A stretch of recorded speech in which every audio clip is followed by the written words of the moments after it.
This is the rebuild of the White Buffalo. This is the current state of the Great White Buffalo. It looks really bad. Yeah, really bad, but I can promise it's not that bad. It is missing a motor. We do have that sitting over here. We are going to be putting this motor in. It's semi-built. It does have a set of Crillo rods in it, upgraded pistons, head studs. This car definitely doesn't need it, but we have it, and so we might as well use it. Lot going on back here. Looks pretty bad, but it really isn't terrible. Could be worse. Going to be putting a set of upgraded transmission and motor bushings in it. Most people don't realize these, but these go bad pretty quickly, and it allows your motor and transmission to hang. That's actually what happened to this car, is the bushings went bad, and then the motor mount broke off the front of the motor because they were shaking so bad, and then the motor hung low, dropped in the bottom of the skid plate, and got caught on a rock and ripped the drain plug out of it. It was kind of a bad deal, but nothing that we can't fix. It does need a rear axle. We broke that last time it was out. What else does it need? These doors are going to be coming off. We're going to be putting a set of factory doors back on it. Probably going to have to chop the cage back off. Not sure what we're going to do here. Might just chop it here or back over here. But since it is going to be a trail car, I mean, even if we do cut that stuff out, it's going to be way stronger than stock. This is a very good cage, very strong. It's been tested a few times. The Nerf bars are pretty tore up. Those actually are factory Kawasaki Nerf bars, and they have taken a beating. I mean, just an absolute beating.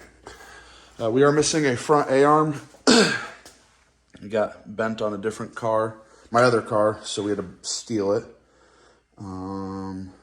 What else? Front end isn't terrible. Really just needs put back together. Most of the parts, which it looks really bad, but I mean, it can be put back together pretty quickly. Do need the differential actuator put back in it. I borrowed it from my other car and then ended up not needing it. What else? Oh, the bumper is broken, which this thing has taken some hits. I mean, just, yeah, this car's seen a lot. Interior looks kind of bad, but once we get it pieced back together, I mean, the interior is just holding stuff right now. A lot of excess parts just sitting on it, lots of cobwebs. It's probably been sitting for about 6-7 months. So just gonna try to get it back together. This car does have lots of modifications. As I put it back together, I'll probably be explaining why I did most of it, and what the benefit is and where to get it from and who to get it from. So yeah, this is the rebuild of the White Buffalo.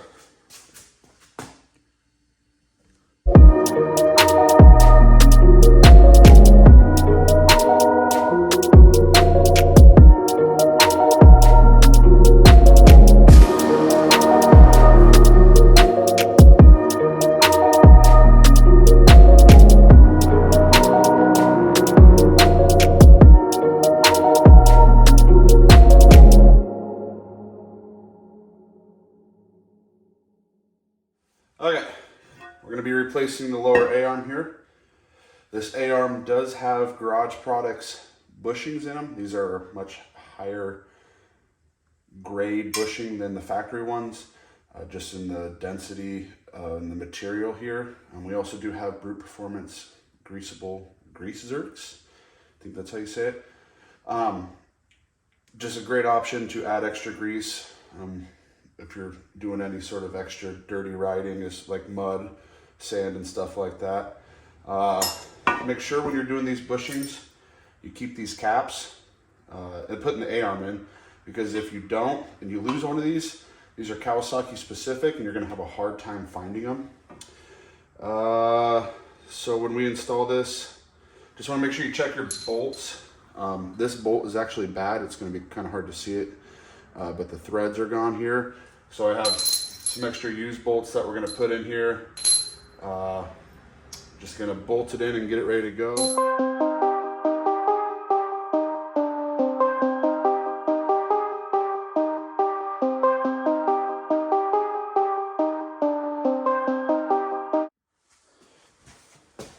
Okay, so I was cleaning.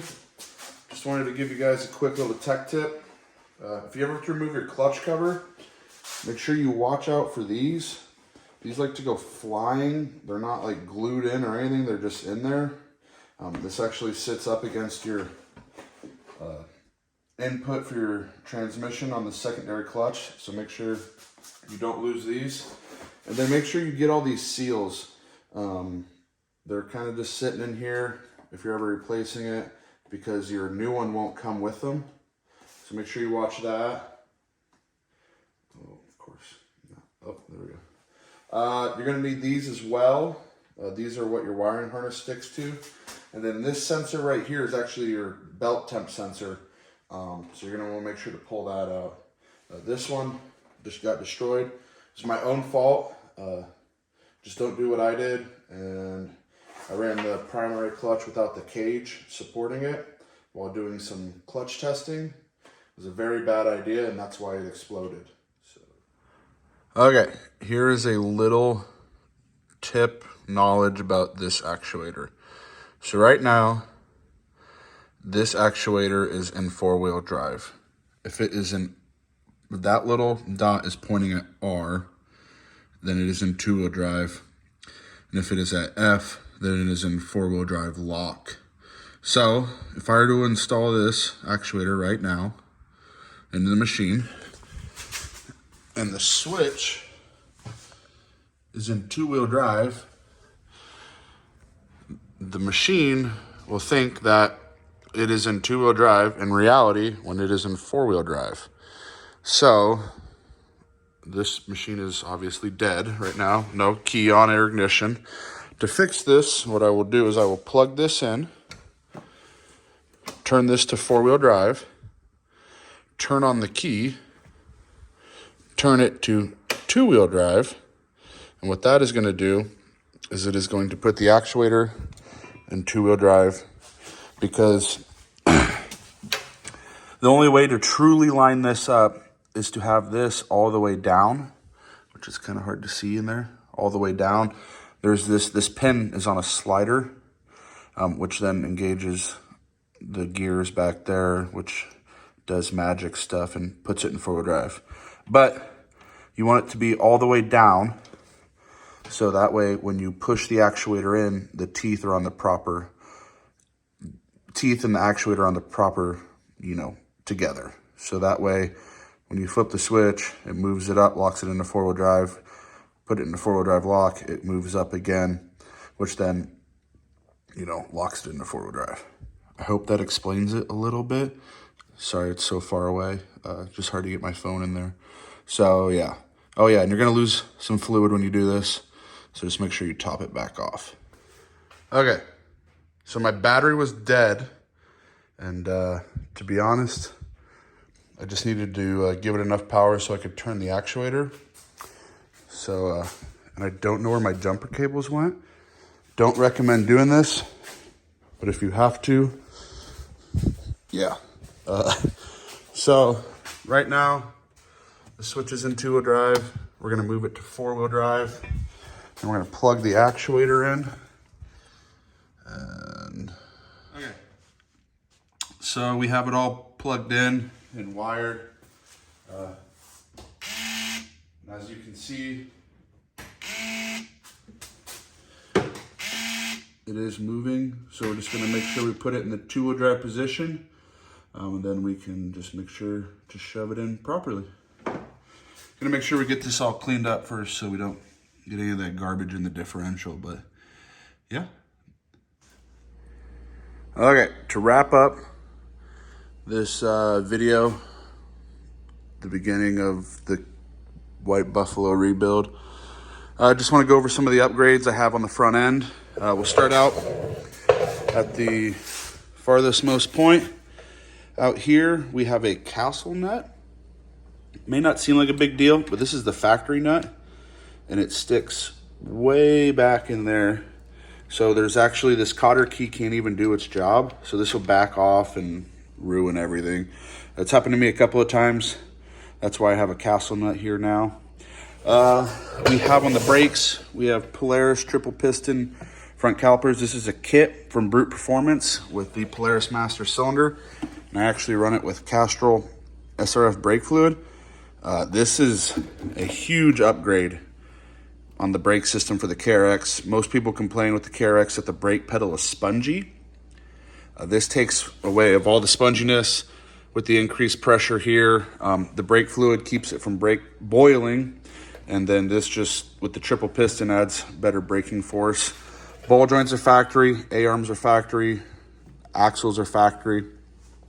I do have a Brute Performance rack and pinion upgrade kit. Gets rid of a lot of the sloppiness in the rack once they get worn. Brute Performance tie rod kit. I've never had an issue with the factory tie rods, but these are a huge upgrade just from the factory. I don't have a front sway bar because on my race shocks, they were valved and sprung properly to where I didn't need a front sway bar. And to be honest, this thing's probably gonna go on 35s as a trail car, so I would take it off anyways. We have a HMF front bumper with the winch, with an all balls 4,500 pound winch. Just really nice setup, gets it up out of the way. You'll probably notice I don't even have a front radiator. It is rear mounted. I'll show that later on. Frees up a lot of space. Just your basic horn kit. Let people get out of the way. We do have a couple of different upgrades on this. We do have a Brute Performance drive shaft, Brute Performance input shaft, and the four-wheel drive selector gear. I've actually had that blow out back here. That four-wheel drive gear broke and caused a lot of damage. Had to get a different differential, but that fixed it. So yeah, that's kind of the front end on this car. Nothing too crazy in compared to other race cars out there, but it works. And the nice thing about running factory A-arms, I've bent quite a few of these A-arms, and if you look at my frame tabs, it's kind of hard to see. Brute Performance also sells a brace kit for the A-arm tabs, but apparently on this one I have lost it, but that just really ties the front end together and keeps it really strong. And I'd rather run factory A-arms and bend A-arms 10 times than put aftermarket A-arms and rip off a frame tab and then, you know, just be screwed. So yeah, that's kind of the front end of this car.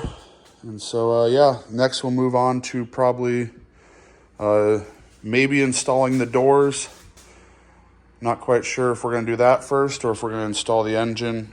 Waiting on a couple other little pieces back here on the engine side, but should be able to start to get it mounted. So yeah, thanks for following the rebuild of the Great White Buffalo.